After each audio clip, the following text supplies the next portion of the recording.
Welcome to today's edition of Daily News on Cross River Watch, where we bring you the happenings of the day. I am your host, Jonathan Ugba. In the news today, Ayade takes over Cross River North APC Senate ticket as the party begins reconciliation of aggrieved aspirants. Staff corruption, politicians' debt cripples water supply in Cross River. NIMET predicts 3 days of sunshine, thunderstorms from Wednesday. Ayade to increase judges' salaries by 100%, recruits 500 judicial workers. PDP inaugurates reconciliation committee. Honorable Etaba cautions Obubra communities over choice of war to peace. Communal crisis. Cross River government offers medical and relief materials to warring communities. Yala Council boss visits warring communities, says crisis could have been avoided. NSIP ministry trains onboards 34 persons as independent monitors in Cross River. Now the news in detail. Senator Ben Ayade, the Cross River State Governor, has been adopted to take over the senatorial ticket of the All Progressive Congress (APC) for the Northern Senatorial District of the state. The party is scheduled to conduct a primary for his formal adoption on Friday at Ogoja, headquarters of the district, to hand over the ticket to the governor. In a letter to the Independent National Electoral Commission (INEC) by the party's national chairman, Dr. Abdullahi Adamu, and the national secretary, Senator Iyola Omishore, the APC listed Cross River North Senatorial District, Isa Sabon Bimi Federal Constituency in Sokoto State, and Bauchi Federal Constituency in Bauchi State as places where fresh primaries will be conducted to elect new flag bearers.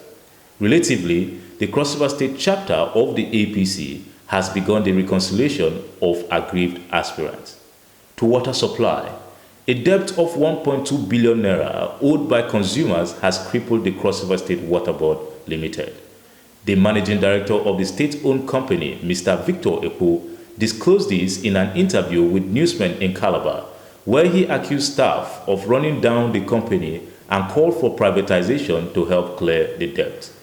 The debt covers the period between January 2020 and March 2021 and has made it impossible to meet up with the running cost of the company.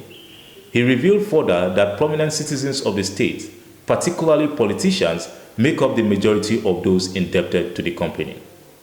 The Nigerian Meteorological Agency (NIMET) has predicted a 3-day of sunshine and thunderstorms from Wednesday to Friday across the country, including the Federal Capital Territory.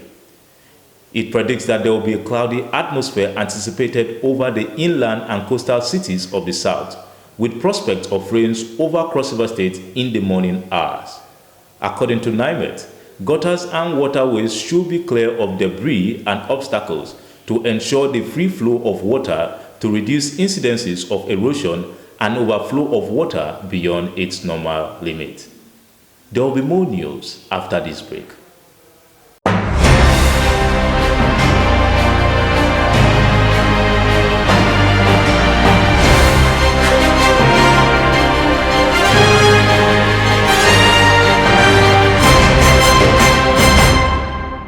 Thank you for staying with us. Still on the politics of reconciliation, the People's Democratic Party (PDP) in Cross River State has today inaugurated its reconciliation committee to help broker peace with aggrieved members of the party following the last primary elections, with the view to assuaging their feelings in the run-up to the 2023 general elections. The committee is headed by former Deputy Governor and Governor aspirant in the state, Barrister Efio Kobom, while Chief Austin Edibe is to serve as secretary. Other members include former secretary to the state government, Barrister Mike Anya, state lawmaker Honorable Itam Abang, Chief Obeten Okon, Ambassador Walter Ajogbo, Dr. Christy Antia, Mrs. Martina Odom, and Dr. Augustine Kachua. Now to the judiciary. Governor Ben Ayade of Cross River State has agreed to increase the salaries and welfare packages of judicial officers in the state. He announced the new salary package at the executive chambers of his office, where he also gave go-ahead for the recruitment of 500 judicial workers into the State Ministry of Justice. The new salary package takes effect from August 1, 2022, and the salaries of the state's High Court judges will be increased by 100%, he said. Similarly, the governor has granted all judicial officers in the state immediate land allocations. And to conflict. The Cross River State government has, as a result of the Nko-Onyodama conflict, sent medical and other relief materials to the underprivileged households in both areas. A delegation led by the Director General of the Cross River State Primary Healthcare Development Agency, Dr. Janet Ekpeyon, and that of the State Emergency Agency, SEMA, and that of the State Emergency Management Agency, SEMA, Mr. Prince Will Ayem, promised more support after the record of the damages caused is assessed and a formal report is written.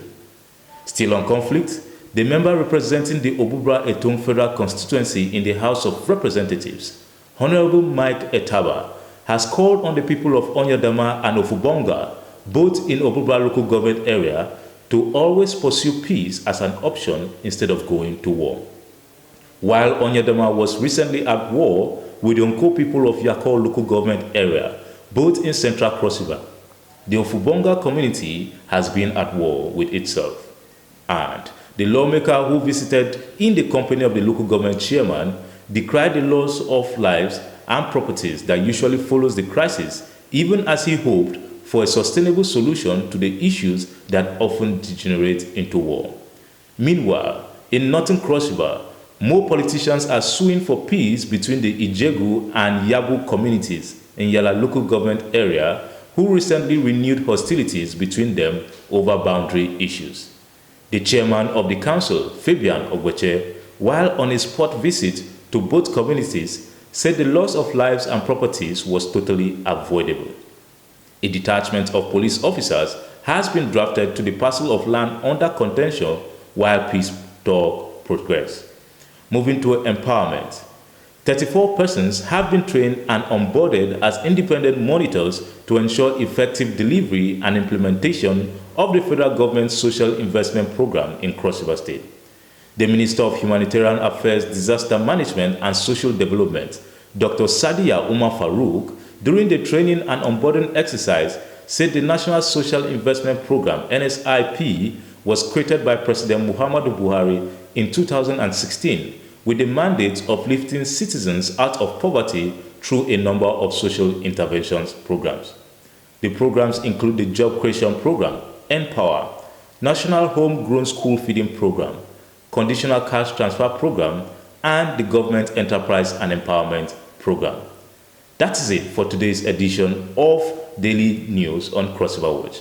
For more news, visit crossriverwatch.com, like and follow us on our social media channels on Facebook, Twitter, Instagram, and YouTube. I am Jonathan Ogba. Enjoy the rest of your day. See you tomorrow.